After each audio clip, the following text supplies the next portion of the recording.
यूहन्ना का सुसमाचार उसका 4 अध्याय, यूहन्ना का सुसमाचार अध्याय 4 और 23वां पद को हम फिर से पढ़ेंगे। परंतु वो समय आ रहा है, वरन आ गया है, जब सच्चे आराधक पिता की आराधना आत्मा और सच्चाई से करेंगे, क्योंकि पिता अपने लिए ऐसे ही आराधक चाहता है।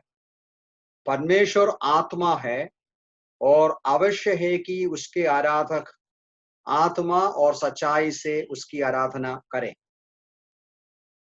पिछले कुछ दिनों से हम आराधना के संबंध में प्रभु यीशु मसीह शमरी स्त्री को जो बातें सिखाया, हम बताने का या सीखने का विचार प्रयास कर रहा है। शमरी स्त्री से यीशु मसीह बातें करते समय विशेष रूप से ये कहा, आप लोगों का आराधना और यहूदियों का आराधना का फर्क। उसमें आगे जाकर यीशु बोलता है, पिता की आराधना आत्मा में और सच्चाई में करना है। आत्मा में आराधना और सच्चाई में आराधना, इस विषय को हम सीखने का प्रयास किया पिछले हफ्ते। आत्मा में आराधना करना मतलब क्या है? पिछले हफ्ते क्या देखा था? आत्मा में आराधना करना मतलब, यहां जो आत्मा का शब्द इस्तेमाल किया वो पवित्र आत्मा के बारे में नहीं, बल्कि हमारी आत्मा की बात है। हम लोग हमारे अंधकरण से, हमारे आत्मा की ओर से, हमारे अंदर से परमेश्वर की आराधना करना है, जो सिर्फ दिखावट की आराधना या रीति रिवाज की आराधना नहीं होना चाहिए। तो ये कैसा हो सकता है? किस प्रकार हमारी आराधना हमारे आत्मा से आएगी?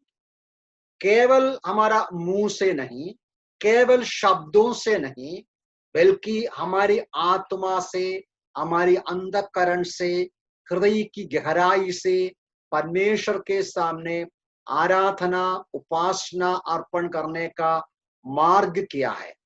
पिछले हफ्ते एक बात को हमने देखा। क्या देखा था? पहली बात ये देखा कि पवित्र आत्मा का सहायता से आराधना करना है।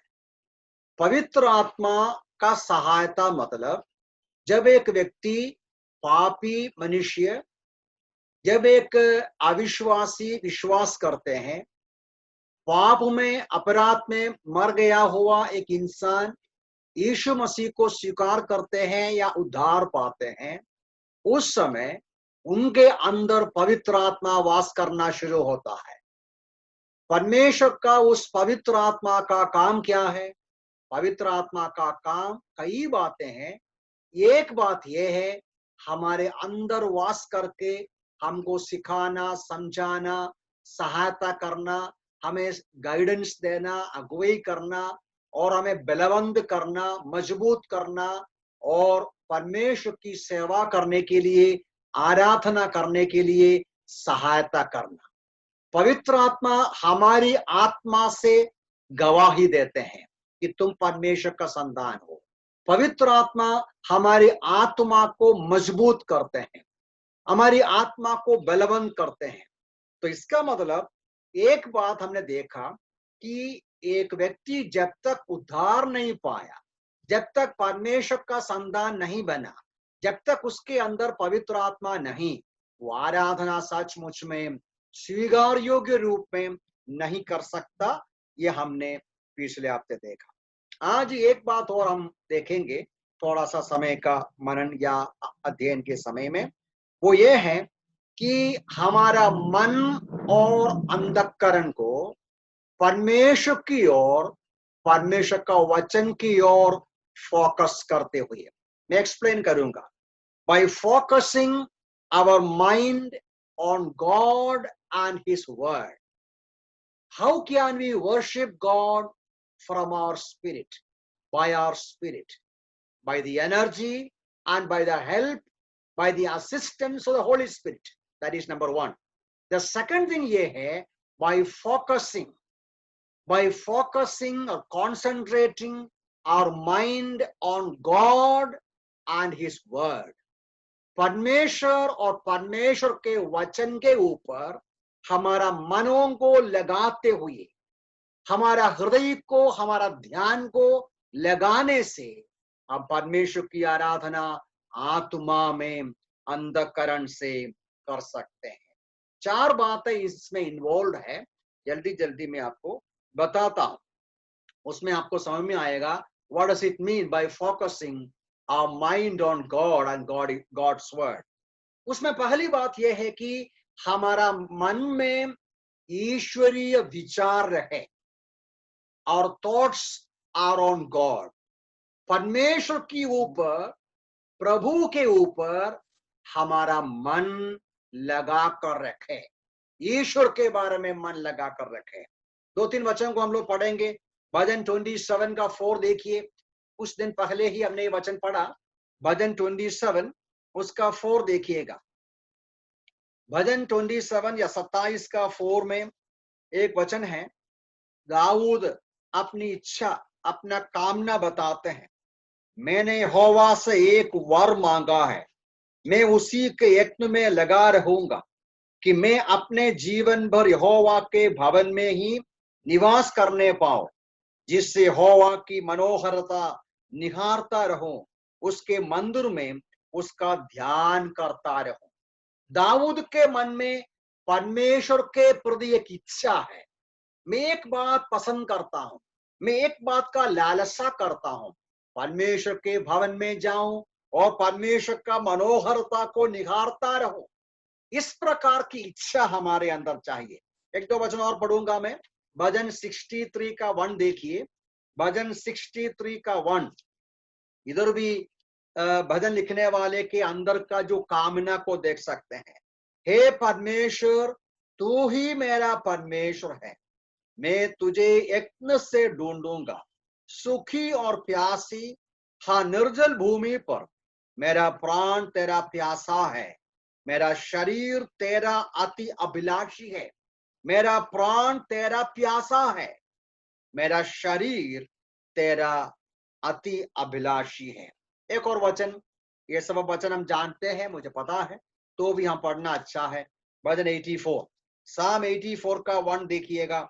उधर ऐसा पढ़ते हैं, हे सेनाओं के यहोवा, तेरे निवास स्थान कितने मनोहर है। मेरा प्राण यहोवा के आंगनों की अभिलाषा करते करते मूर्छित हो चला।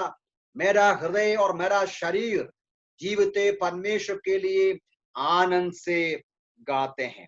तो ये है पहली बात, परमेश्वर के संबंध में, परमेश्वर के वचन के संबंध में मन लगाना। मतलब पहली बात, हमारे अंदर ईश्वरीय बातों के प्रति रुचि चाहिए, परमेश्वर के प्रति एक भूख चाहिए, परमेश्वर के प्रति एक प्यास चाहिए, परमेश्वर के ऊपर लगाया हुआ एक मन।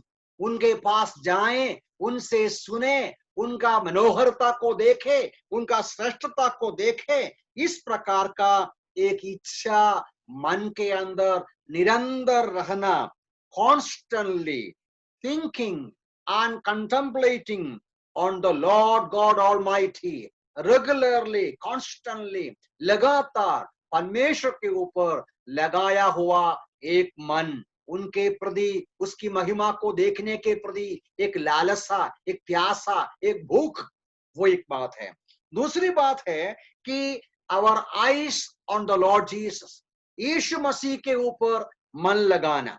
जिस प्रकार परमेश्वर की बातों के प्रति एक रुचि है, इच्छा है, उसी प्रकार प्रभु यीशु मसीह की ओर या हमारे प्रभु की ओर आंखें, आत्मिक आंखें लगाना। प्रकाशित वाक्य में से एक वचन में पढ़ता हूं जो आप अच्छी तरह जानते हैं। प्रकाशित वाक्य, रेवलेशन चैप्टर 1 वर्स 17, उधर ऐसा पढ़ते हैं जॉन द अपोस्टल के बारे में। ऐसा लिखा है, रेवलेशन, प्रकाशित वाक्य 1:17, उधर ऐसा पढ़ते हैं, जब मैंने उसे देखा तो मृतक के समान उसके पैरों पर गिर पड़ा। देखिए, ये आराधना है, एक प्रकार बोलेगा।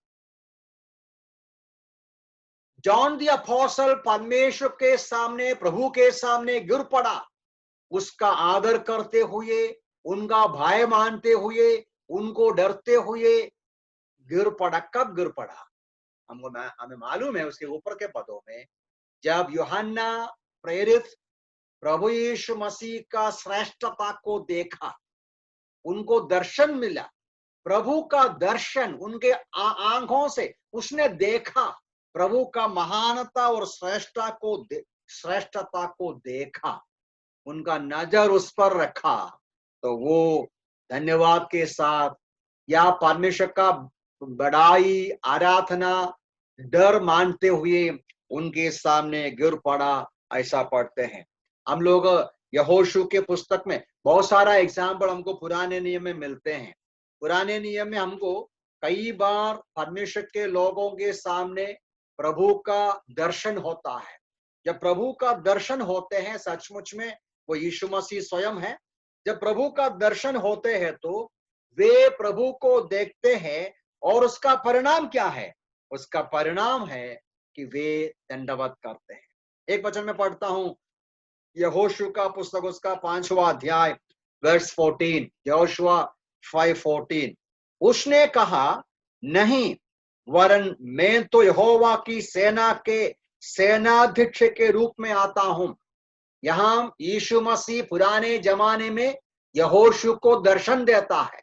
यहोशू ने सोचा वो साधारण आदमी है, इसलिए पूछा, तुम हमारा पक्ष का है या दुश्मन का पक्ष का है? तो बोला, मैं तुम्हारा और उसका नहीं, मैं तो सेनाओं का यहोवा, यहोवा की सेना के सेनाध्यक्ष हूं। तो उसने, यहोशू ने क्या किया?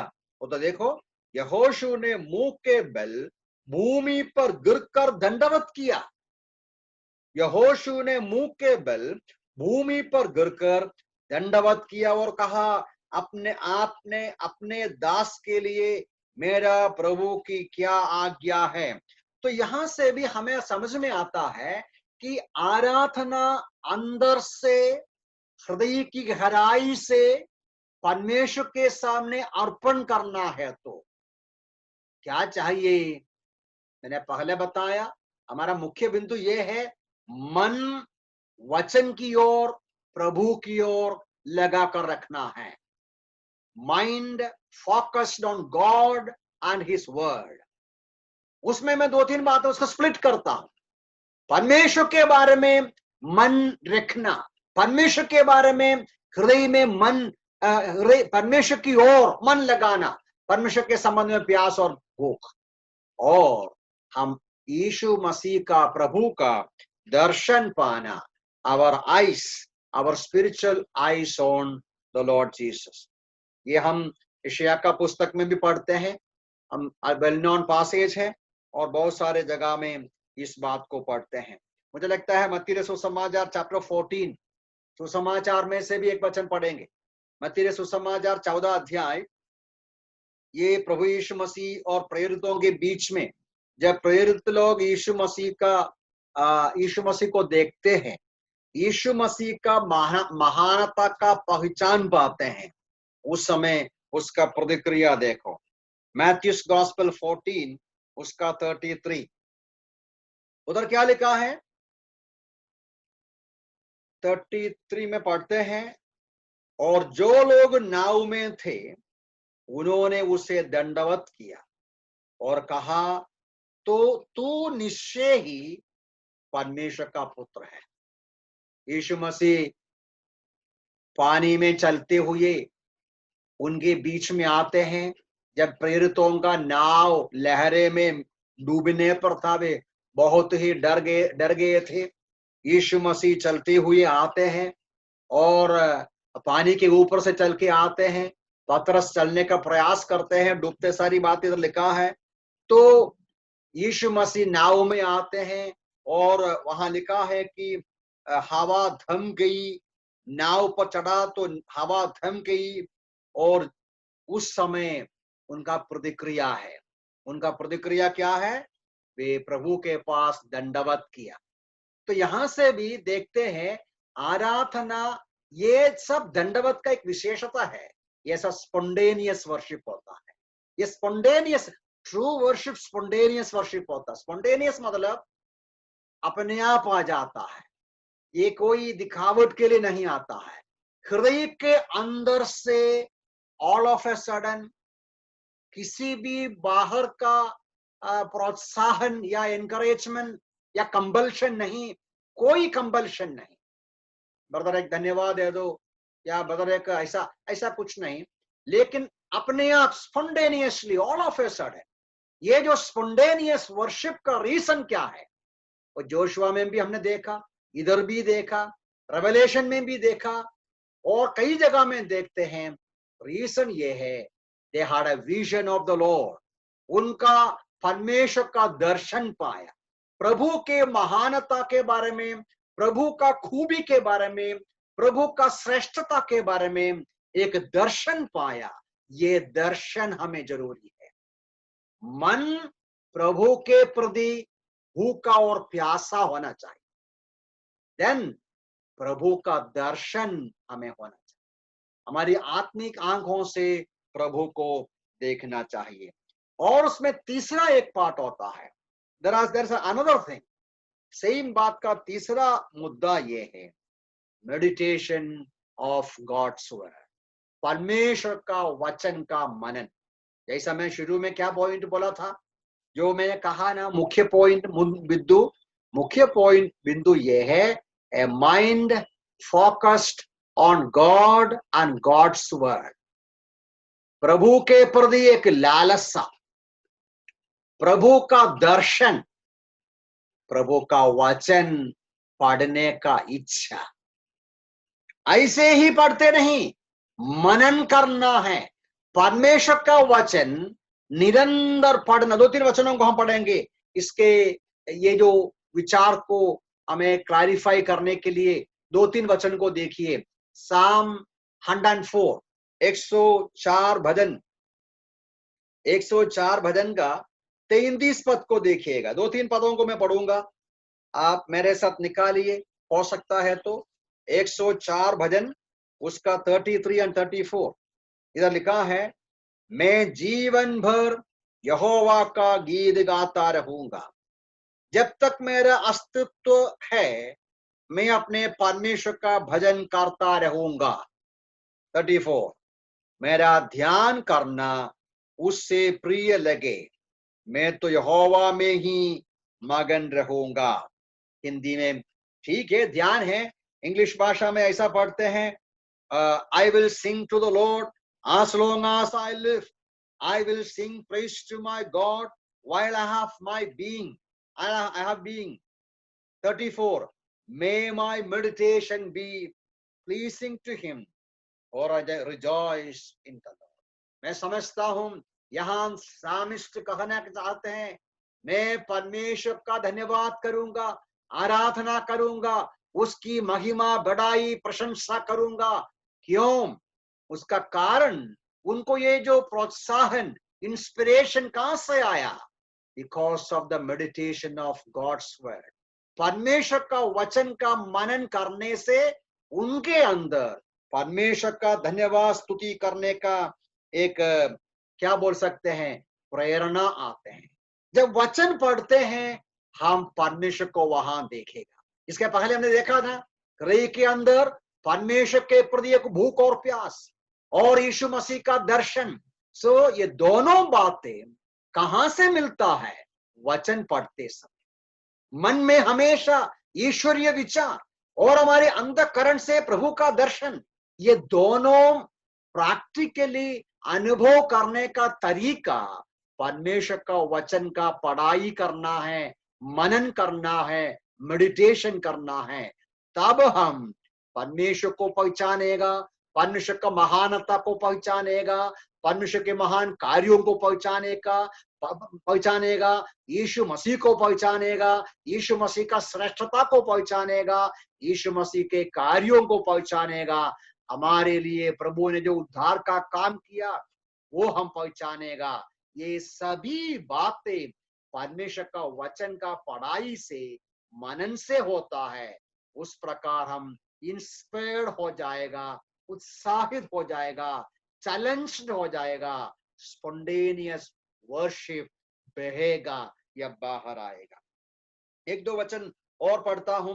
भजन 39 देखिएगा, भजन 39, साम 39, उधर भी लिखने वाला कहते हैं वो मेडिटेशन ऑफ गॉड्स वर्ड का इफेक्ट कहता है। साम 39 का 3 देखिएगा, मेरा हृदय भीतर ही भीतर जल उठा, सोचते सोचते आग भटक उठी, तब मैं अपनी जीभ से बोल उठा। इंग्लिश में पढ़ी सुनिएगा 39:3 में, my heart was hot with in me while I was musing. The fire burned. Then I spoke with my tongue. Malayalam ഭാഷ में എന്റെ ധ്യാനത്തിങ്കൽ തീ കത്തി। परमेश्वर का वचन का मनन करने से, मेडिटेट करने से, उन वचनों पर म्यूसिंग करने से अंदर बर्निंग होता है। अंदर जब बर्निंग होता है तो उसका पावर क्रिएट होता है, उसमें उत्साह क्रिएट होता है, ताकत क्रिएट होता है। ऐसा एक समय आता है मुंह बंद नहीं कर सकता, मुंह खोलकर बात करेगा। यह है स्पॉन्टेनियस वर्शिप, एकदम स्पॉन्टेनियस, बिना किसी का प्रभाव या बिना किसी का दबाव से धन्यवाद का शब्द, स्तुति का शब्द, प्रभु की बड़ाई, प्रशंसा एक विश्वासी करने का बेसिक मूल कारण ये होता है कि वचन का मनन करने से अंदर जल जाता है। ऐसा परिस्थिति हो जाता है, चुप नहीं सकता, चुप रह नहीं सकता। That is the real worship. वो है अंधकरण से आने वाला आराधना। तो 3 बातें अभी मैंने बताया, 3 बातें आप थोड़ा सा रिकलेक्ट कीजिए। मुख्य बिंदु क्या है?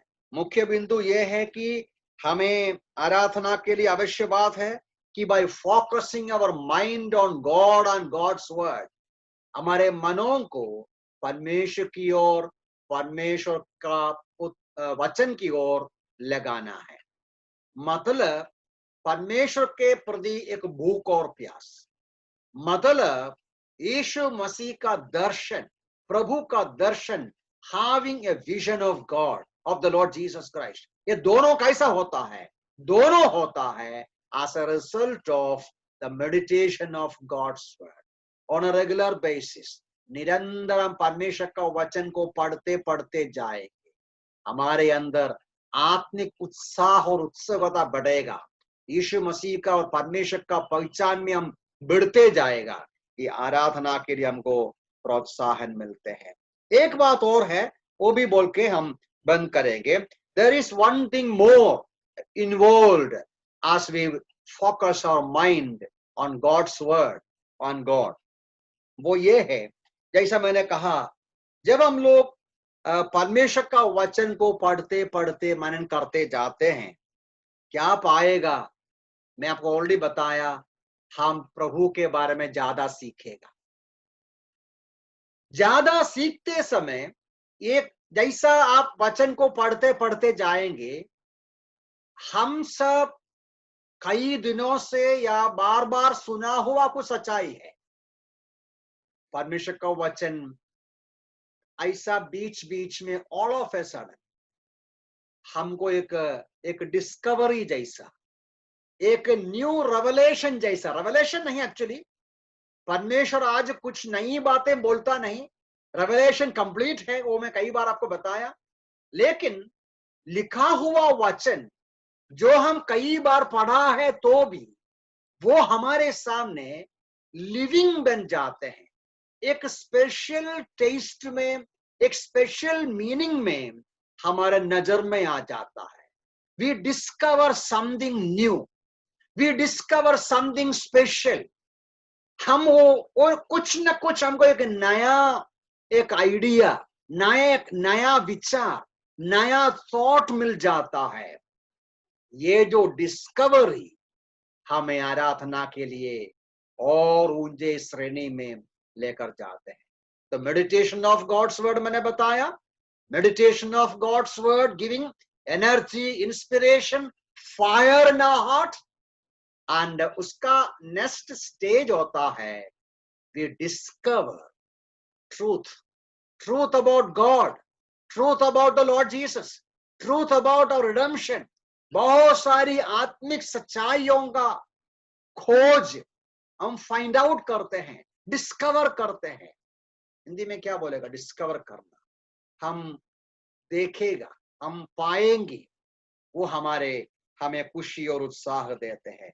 मैं 2-3 वचन को फिर से पढ़ता हूं, उसी संबंध में हम ऑब्जर्व कर सकते हैं।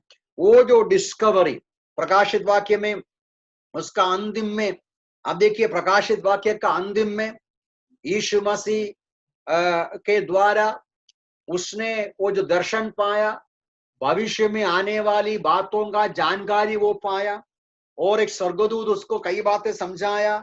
ये सबका परिणाम के रूप में अपोस्तल क्या करते हैं? थोड़ा सा गलती उधर करता है तो भी हमको एक आइडिया मिलता है। देखो क्या करते हैं, प्रकाशित वाक्य 22 का 2 देखिएगा, उधर लिखा है, पर उसने मुझसे कहा, ऐसा मत कर, ऐसा मत कर, मैं तेरा, देखो उधर उसका ऊपर का पद भी, मैं वही यूहन्ना हूं जिसने ये बातें सुनी और देखी। जब मैंने सुना और देखा, तब मैं उस दूध की उपासना करने के लिए उसके चरणों पर गिर पड़ा। देखिएगा, जब यूहन्ना प्रेरित जो नई सच्चाइयों का पहचान पाया, न्यू रेवलेशन पाया, दंडवत किया, आराधना। ठीक है, यहां वो गलती किया, दूत का मिसअंडरस्टैंड किया वो, लेकिन उनका जो मन का भावना सही था। ये है कि जब हम परमेश्वर का वचन को पढ़कर सीखकर, हम जब हमारी अंतःकरण खुल जाता है, हमारी आत्मिक नजर खुल जाता है, वो हमें प्रेरणा देगा आराधना करने को, प्रभु की बड़ाई करने को। रोमियो की पत्री में बहुत इंटरेस्टिंग एक पैसेज है।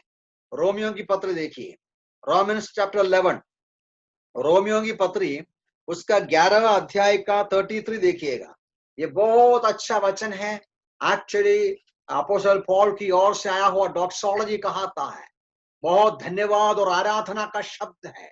क्या बोलता है देखो, वहां लिखा है, आहा, है ना, आहा, परमेश्वर का धन, बुद्धि और ज्ञान कितना अगाध है, उसके विचार कैसे अथाह, उसके मार्ग कैसा अगम्य है, क्योंकि प्रभु के मन को किसने जाना है, अथवा उसका परामर्शदाता कौन हुआ है। वर्स 36, क्योंकि उसी की ओर से, उसी की द्वारा, उसी के लिए सब कुछ है, उसी की महिमा युगान युग होती रहे, आमीन।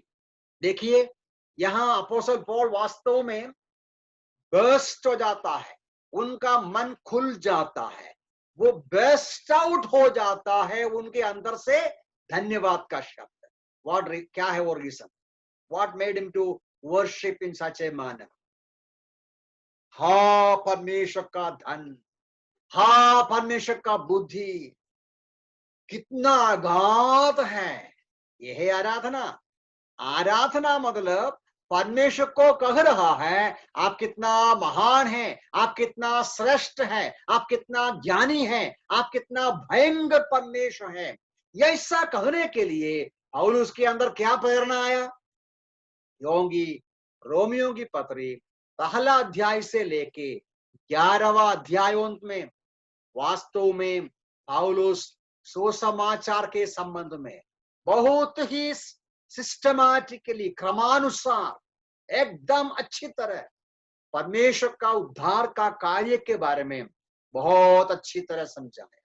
मनुष्य कैसा पापी हो गया, मनुष्य कैसा गुनहगार हो गया, और उसको कैसे धर्मी ठहराते हैं, वो कैसा तरीका से करते हैं, उसका पापों को साफ करके, धर्मी करके, उनको शुद्ध करके, पवित्र करके परमेश्वर यीशु मसीह के समानता में बनाते हैं। ये सारी बातें एकदम सिस्टमैटिकली कहा, और उसमें यहूदियों के संबंध में परमेश्वर का क्या योजना है, ये सब कुछ बोलने के बाद उनका मन के अंदर इतना भर जाता है, ओ परमेश्वर का ज्ञान, वो परमेश्वर का सामर्थ्य, वो परमेश्वर की शक्ति, ये बोलकर उसका युगान युग महिमा हो, बोलकर उसका धन्यवाद कर। तो ये हम समझना है, जब परमेश्वर का वचन को मनन करेंगे, मनन करने के द्वारा वचन के अंदर की सच्चाइयों को हम डिस्कवर करेंगे।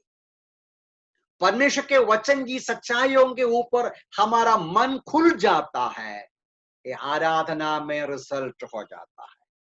जब हम भजनों को सामिष्ट मतलब भजन संहिता में आराधना का जो भजन होता है, उन भजनों को आप पढ़ेगा तो वास्तव में वो लोग भजन संहिता लिखने वाला भी उस प्रकार की आराधना क्यों किया, वही कारण से किया। कुछ वचनों को हम पढ़ेंगे जल्दी जल्दी। भजन 8 का 1 में ऐसा लिखते हैं, 8 का 1 में, हे यहोवा हमारे प्रभु, समस्त पृथ्वी पर तेरे नाम क्या ही प्रतापमय है। तूने अपना वैभव स्वर्गों से भी ऊपर प्रदर्शित किया है। 19 का 1 देखिएगा, सब वेल नोन वचन है, आपको मालूम है। आकाश परमेश्वर की महिमा का वर्णन कर रहा है, आकाश मंडल उसकी हस्तकला को प्रकट कर रहा है। 29 का 1 बहुत सारा भजनों में हम पढ़ते हैं, हे स्वर्गदूतों यहोवा की प्रशंसा करो, हाँ यहोवा ही की महिमा और सामर्थ को सराहो। ऐसा बहुत सारे वचनों में भजन संहिता लिखने वाला परमेश्वर का बड़ाई प्रशंसा क्यों किया? ऐसे ही नींद में से उठ के धन्यवाद नहीं किया, नींद में से उठ के धन्यवाद नहीं किया, ऐसे ही आराम करके धन्यवाद नहीं किया। ये जो भजन संहिता लिखने वाला निरंतर उसके हृदय में परमेश्वर के प्रति लालसा रखा, परमेश्वर के प्रति विचार उसके हृदय में भर गया और प्रभु का दर्शन पाया, उनका अंतःकरण में प्रभु को देखा और वे परमेश्वर का वचन मनन किया, परमेश्वर का वचन को पढ़ाई किया, मनन किया। मनन करने से परमेश्वर के संबंध में बहुत सारी गुप्त सच्चाइयों का प्रकटीकरण हुआ, तो वे गीत लिखा, वे गाना लिखा, इस प्रकार की आराधना किया। तब आराधना अंदर से आता है, हृदय से आता है, अपने आप आ जाता है, अपने आप आ जाता है, स्पॉन्टेनियसली आ जाते हैं। हमारे पास और भी एग्जाम्पल है, अभी समय मेरे पास नहीं। विशेष रूप से आपको मालूम है जो यूहन्ना का सुसमाचार 12वां अध्याय में मेरी मतलब मरियम यीशु मसीह के पांवों पर इत्र डालते हैं, उस आराधना का एक पिक्चर है। बाद में हम देखेंगे उसका वर्णन, और उसके संबंध में किसी ने कंप्लेन किया, शिकायत किया, कितना कॉस्टली इत्र वो डाला है, मतलब प्रभु के चरणों पर पेश किया, ये गरीबों को देना अच्छा था। प्रभु ने उसको डांटा, बोला ये सही किया है, अच्छा किया है, मेरा आदर किया है। तो वहां एक प्रेशियस कॉस्टली वर्शिप को देखता है, प्रभु स्वीकार किया हुआ अच्छी स्वीकार योग्य आराधना जो हृदय से आया, जो मेरी के हृदय से आया, ऐसा आराधना मेरी क्यों किया? जी बोलिएगा, ऐसी आराधना मेरी कैसा कर पाया? ये हम पढ़ते हैं लूका 10 में, लूका 10 में पढ़ते हैं, जब मार्ता सेवा कर रहा था, मेरी का आदत था यीशु मसीह और प्रेरितों के सामने बैठकर उनका वचन को पढ़ना, यीशु मसीह की ओर वो आंखें लगाया, यीशु मसीह के लिए कान लगाया, यीशु मसीह से वो सीखा, प्रभु यीशु मसीह का महानता को वो पहचानते गया और पहचान में बढ़ते गया। उसका परिणाम है, उसका धन्यवाद करते हुए, आप अप्रिशिएट करते हुए आराधना करते हैं। तो आराधना मन के अंदर से, हृदय की गहराई से, स्पॉन्टेनियसली, एकदम बहुमूल्य आराधना होने के लिए ये बहुत बड़ी आवश्यक बात है। We need to focus our mind on God and God's word. मैं दरबान करना चाहता हूँ, प्रभु सहायता करे कि हमारे अंदर ऐसा एक, हमारे जीवन में ऐसा एक आदत हो, रेगुलर बेसिस परमेश्वर का वचन को मनन करे, पढ़ाई करे और मनन करके डिस्कवर करें वचन की सच्चाइयों को, प्रभु के ज्ञान में और प्रभु के पहचान में बढ़ते जाएं, और इस प्रकार हमारा हृदय से योग्य, स्वीकार योग्य आराधना आत्मा में करें। तो प्रभु इन वचनों से हमें सहायता करें। आइए हम लोग प्रार्थना करें।